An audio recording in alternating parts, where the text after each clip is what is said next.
नमस्कार दोस्तों, आपका फिर से स्वागत है आपके चैनल माइल एसेस मैनेजमेंट पे और मेरा नाम अभिषेक, जैसा कि आप जानते ही हो। तो आज का भी टॉपिक होने वाला है बहुत ही खास, क्योंकि आज का जो हमारा टॉपिक है वो है why we lose money in stock market. जी हाँ, तो why we lose money in stock market. तो आज का जो हमारा टॉपिक बहुत इंटरेस्टिंग होने वाला है, तो ध्यान से देखिएगा और डिटेल में बताऊंगा, तो लास्ट तक बने रहिएगा यार। आधा देखोगे मजा नहीं आएगा, भाग जाते हो यार। शॉर्ट थोड़ी है ये, लॉन्ग वीडियो है, तो चलो बने रहो। तो पहला जो हमारा कंसर्न टॉपिक का जो सबसे पहला पार्ट है वो क्या है, lack of education and research. तो lack of education and research क्या है, कोई मुझे बताएगा? यार आप स्टॉक मार्केट में हो, बहुत अच्छी बात है, वेल एंड गुड है, लेकिन क्या आप स्टॉक में ट्रेड करने से पहले या फिर इंडेक्स में ट्रेड करने से पहले या फॉरेक्स में ट्रेड करने से पहले या फिर क्रिप्टो में ट्रेड करने से पहले आप रिसर्च करते हो? आपको थोड़ा भी नॉलेज है कि वो किस तरीके से वर्क कर रहा है? नहीं पता आपको, लेकिन तब भी आप पैसे लगा रहे हो। तो क्या होगा? जिस चीज के बारे में आपको नॉलेज ही नहीं है, अगर आप वहां पैसा लगाते हो तो क्या होगा? फॉर एन एग्जाम्पल, मैं आपको चलो 10,000 रुपए देता हूँ, बोलता हूँ भाई तू एक बिजनेस चालू कर ले। मैं मानता हूँ 10,000 में बिजनेस चालू नहीं होगा, इस पे बहुत लोग ऐसा आने वाले समय में इस पे रील बना देंगे या फिर कुछ भी कर देंगे।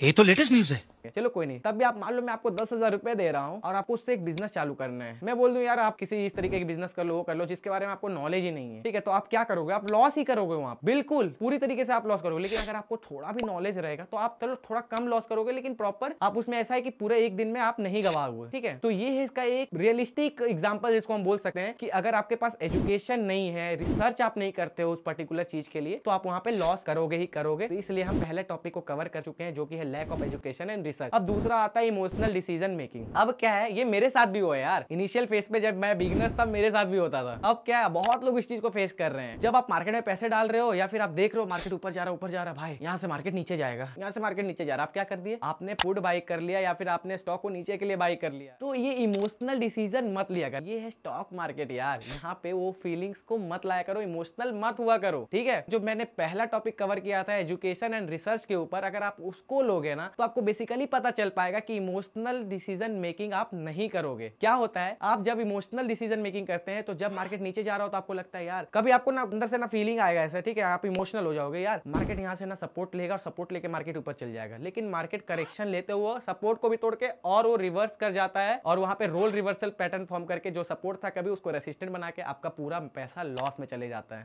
तो ये बेसिकली हमें डिफाइन करता है दूसरा टॉपिक, जो कि है इमोशनल डिसीजन मेकिंग। अब आता है पुअर रिस्क मैनेजमेंट। पैसे तो हम लगा रहे हैं, लेकिन रिस्क मैनेजमेंट कैसे कर रहे हैं? रिस्क मैनेजमेंट बेसिकली ये नहीं होता कि आप कितना पैसा कमा रहे हो। रिस्क मैनेजमेंट ये होता है कि आप कितना रिस्क बेयर करने वाले हो। अगर आप म्यूचुअल फंड में भी इन्वेस्ट करते हो तो म्यूचुअल फंड भी आपको बोलता है म्यूचुअल फंड तो आसान है, but market are subject to capital risk. आपको वो रिस्क को मीटर देता है देखने के लिए कि फंड जो है वो हाई रिस्की पे है या लो रिस्की पे है या फिर मिड पे है। तो उसी तरीके से वो भी मैनेज करके बताता है आपको कि हाँ, रिस्क मैनेजमेंट क्या हो सकता है फंड का। तो यहाँ पे हम क्या होता है यार, मार्केट ऊपर जाने वाला है, हम बाई कर लेते हैं, अच्छी बात है, बाई तो कर लेते हैं, लेकिन एग्जिट पॉइंट क्या होता है? क्या आपने कभी डिफाइन किया एग्जिट पॉइंट क्या हो सकता है? एग्जिट आपको डिफाइन करके रखना होता है मेरे भाई, ठीक है? एग्जिट पॉइंट जब आपका रहेगा तभी आप एक अच्छा एग्जिट लोड बना के और एक अच्छा रिस्क मैनेजमेंट कर सकते हो। सपोज दैट मैं 23,000 का स्ट्राइक प्राइस बाई कर रहा हूँ, ठीक है? कि आज मार्केट 23,000 पे जाएगा, मेरा प्रीमियम कितना चल रहा है? 100 रुपए का। मैंने 100 रुपए पे प्रीमियम तो बाई कर लिया, लेकिन मुझे एग्जिट कहाँ करना है? क्या वो जीरो हो जाएगा तब तक के लिए मैं वेट करूं? नहीं यार, आपको एक रिस्क मैनेजमेंट डिफाइन करके रखना होता है कि हाँ, अगर प्रीमियम मेरा 90 से नीचे आता है, 85 पे आता है, तो मैं एग्जिट कर जाऊंगा।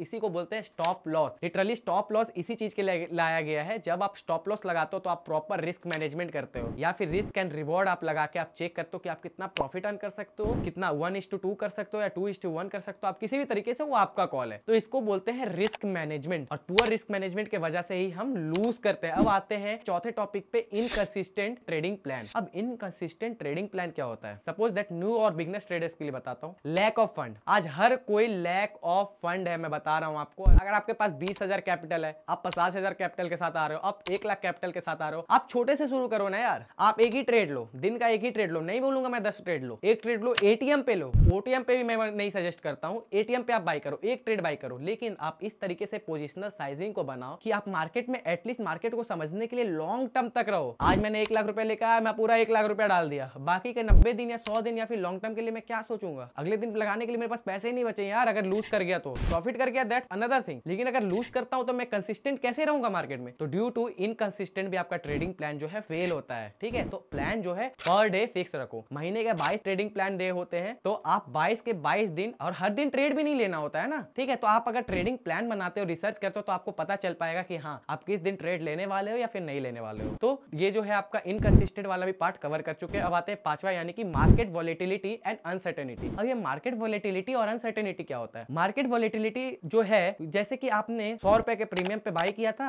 आपने 85 रुपए पे एग्जिट करने का सोचा है। ठीक है, मार्केट आप बुलिश है, सही सोच रहे हो, लेकिन किसी तरीके का वॉलेटिलिटी आता है या फिर बिग बायर लोग वो एंटर करते हैं, जो बिग बुल होते हैं या फिर बिग बियर होते हैं। ठीक है, जो कि बड़े अमाउंट के साथ आते हैं और पैसा डंप करते हैं। आपका सेंटीमेंट बुलिश है, मार्केट का सेंटीमेंट बुलिश है, आपका स्ट्रेटेजी बुलिश है, पर कोई ऐसा जो बिग बियर आया है और उसने बड़ा पैसा डंप किया, तो क्या होगा? अचानक से एक वॉलेटिलिटी आएगा। वॉलेटिलिटी लिटरली समझते हैं ना आप किसे बोलते हैं? जो एक इनकम पास हो रहा था एक रेंज प्राइस में, अब वो क्या है? ऊपर नीचे ज्यादा हो रहा है। वॉलेटिलिटी लिटरली इसी को मीन करते हैं। पहले अगर बिग बियर आया है तो एक पैसा डाला, तो पहले नीचे गया, मार्केट बहुत नीचे गया, डंप किया, फिर ऊपर आया ऑर्डर पिक करने के लिए। क्यों? क्योंकि वो एक बार में पूरा पैसा डंप नहीं करता है। एफआई का सिस्टम मैं बाद में बताऊंगा, या फिर डीआई का, पहले यहीं पे समझते हैं। फिर वो दूसरी बार ऑर्डर पिक करने के लिए नीचे आएगा। ठीक है, फिर वो नीचे गया, फिर ड्रॉप होकर फिर ऊपर ऑर्डर पिक करने के लिए आया। इस तरीके से वॉलेटिलिटी वर्क करता है, जहां पे आप पैसे लूज करते हो, जो कि अपने हाथों में नहीं होता है। और ये भाई कहते हैं अनसर्टेनिटी। अब अनसर्टेनिटी क्या होता है? अचानक से कुछ यूएस से न्यूज आ गया। ठीक है, ऑल ऑफ सडन आप ट्रेड कर रहे हो, एक न्यूज आता है, और न्यूज के बाद क्या होता है कि मार्केट जो अचानक से डंप कर जाता है। अगर आपका बुलिश सेंटीमेंट था, मार्केट भी बुलिश था, सारी चीजें बुलिश थी, तो उस समय पे क्या होता है कि एक अचानक सा अनसर्टेन न्यूज आता है और मार्केट क्या होता है? क्रैश करने लग जाता है। वहां पे आप लूज करते हो। या फिर आपका बेयरिश सेंटीमेंट था, मार्केट एक अचानक से पॉजिटिव न्यूज लेके आता है और मार्केट पॉजिटिव हो जाता है, तो यहाँ पे भी आप अपने पैसे लूज करते हो। ये होता है अनसर्टेनिटी। अब आते हैं ओवर कॉन्फिडेंस एंड कंप्लायंसेस के ऊपर। ओवर कॉन्फिडेंस कभी भी नहीं होना चाहिए मार्केट में। ये क्या होता है? लैक ऑफ आपका रिसर्च एंड एजुकेशन की वजह से। क्योंकि आप ओवर कॉन्फिडेंस जब हो जाओगे, अरे यार मार्केट तो ऊपर ही जाएगा यार, नीचे कौन जाएगा? तेरा भाई बोल रहा है,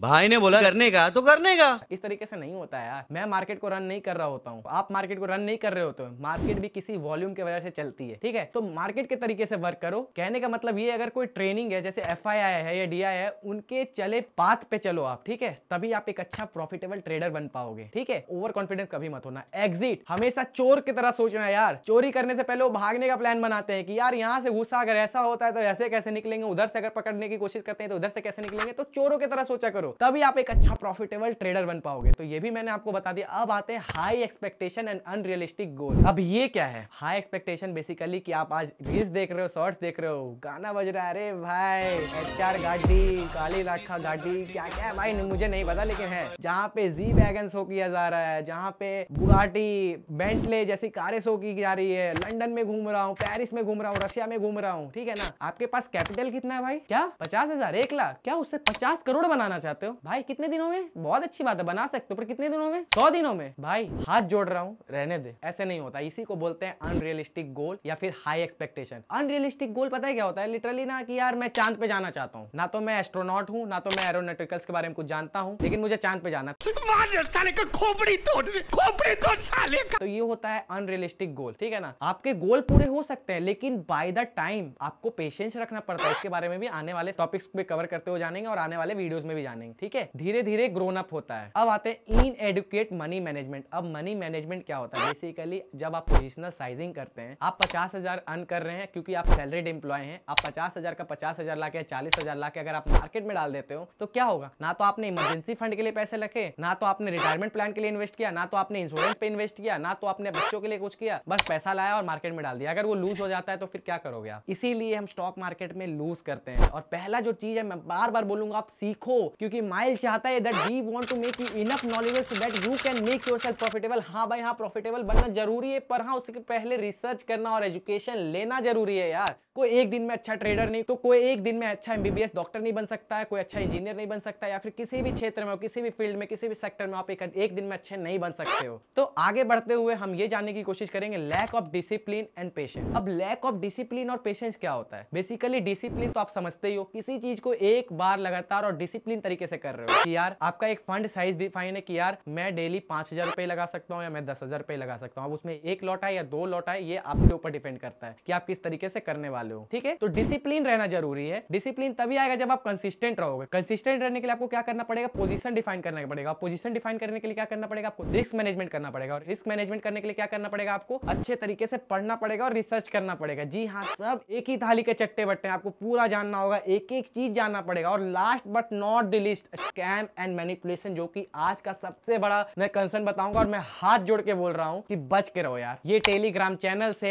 ये कॉल देने वाले से, या फिर फोन करके मैं निफ्टी से बोल रहा हूं, बैंक निफ्टी से बोल रहा हूं, भाई मत करो ट्रेडिंग, छोड़ दो, पैसे कमाने पे ध्यान दो, बिजनेस कर लो यार, पर ऐसे मैनिपुलेशन मत करो यार, स्कैम मत करो। इस तरीके से जीरो हीरो कॉल दे दूंगा, ये कर दूंगा, वो कर दूंगा, यार मत फंसो इन चक्करों में यार, बर्बाद हो जाओगे, लिटरली बर्बाद हो जाओगे। लाखों न्यूज पड़े हुए हैं यार, मैं इस पे डाल रहा हूं, एक न्यूज में डालूंगा भी, आप चेक करना। इस तरीके से नहीं होता है, मैनिपुलेशन बहुत होता है मार्केट में। चार्ट के ऊपर भी मैनिपुलेशन होता है और साथ ही साथ न्यूज भी मैनिपुलेशन करता है, और ऐसे स्कैमर बैठे हुए हैं। कभी न्यूज आ गया, आपने न्यूज पढ़ लिया सुबह उठ के, यार न्यूज तो बहुत अच्छा चल रहा है, पॉजिटिव चल रहा है, लेकिन मार्केट पॉजिटिव है ही नहीं यार। Call option, put option already extraction कर चुका है बुलिश के साइड में, तो बुलिश कैसे होगा, मार्केट बेयरिश ही रहने वाला है। तो इन सब तरीके की चीजें होती हैं यार, मार्केट मैनिपुलेशन बहुत हो रहा है आज के समय में। हमें ध्यान रखना है अपने स्ट्रेटेजी पे, अगर आप रहोगे ना, एक अच्छा प्रॉफिटेबल ट्रेडर बन पाओगे। तो आज हमने टोटल 10 टॉपिक कवर किए हैं, और यही बेस्ट चीजें आपको पूरा जानना पड़ेगा। रिलायबिलिटी आपको लानी पड़ेगी, आपको कंसिस्टेंट रहना पड़ेगा, परसिस्टेंट रहना पड़ेगा, तभी आप एक प्रॉफिटेबल ट्रेडर बन पाओगे। बाकी तो मैं हूं ही यार बताने के लिए आपको। अगर वीडियो अच्छा लगा हो तो लाइक करें, शेयर करें, हमारे चैनल को सब्सक्राइब करो, और हाँ, बेल आइकन दबाना ना भूलें, और कमेंट बॉक्स में कमेंट करो यार, मैं तो बैठा हूं आपके लिए। चलिए, तब तक के लिए बाय।